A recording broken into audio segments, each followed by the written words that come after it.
So let's address all these Forex rumors right now, people. So this is my 4th day of trading.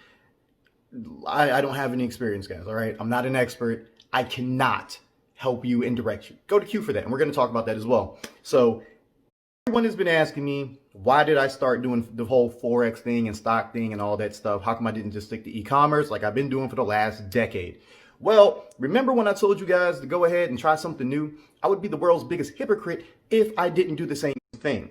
Okay, I kept telling you guys to try something new, so I actually put my own money up and I decided to try something new. And guess what? I don't know, it just kind of worked. So it's exactly what I did. I talked to Q. I was like, hey, what do I need to do? He was like, sign up for GoTex, use the MetaTrader app, and go to town and figure out what you like trading. Okay, big shout out to Q, man. You guys should definitely get his course if you guys do not have money to throw away like I did. Okay, please definitely do that. And we're going to talk about why.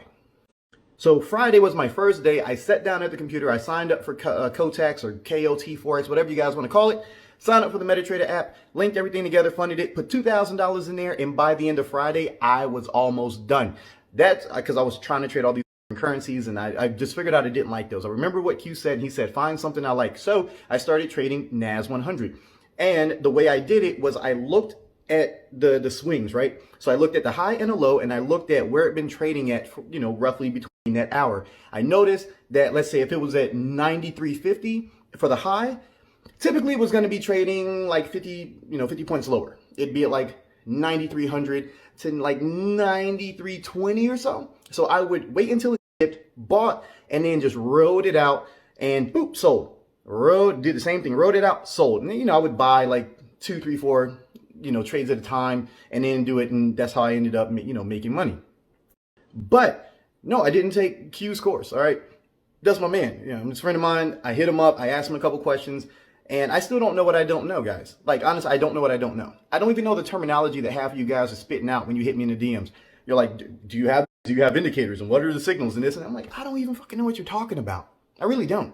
All right. I just know that I sat there and I watched. Like right now, NAS, the high for the day is like 94, 97 or something like that, 95, 97, whatever. But it routinely was trading between like 94.50 and 94.60 before it got up to that point. So 94.50, buy in, ride it up, maybe 10, 15 points, sell, boom, wait for it to come back down, do the same thing, or buy 2 or 3 of those trades, right then and there. So, I mean, that's how it worked out. I also screwed up today. If you guys hadn't checked the story, I actually messed up and I bought US 30 thinking that I was going to be baller.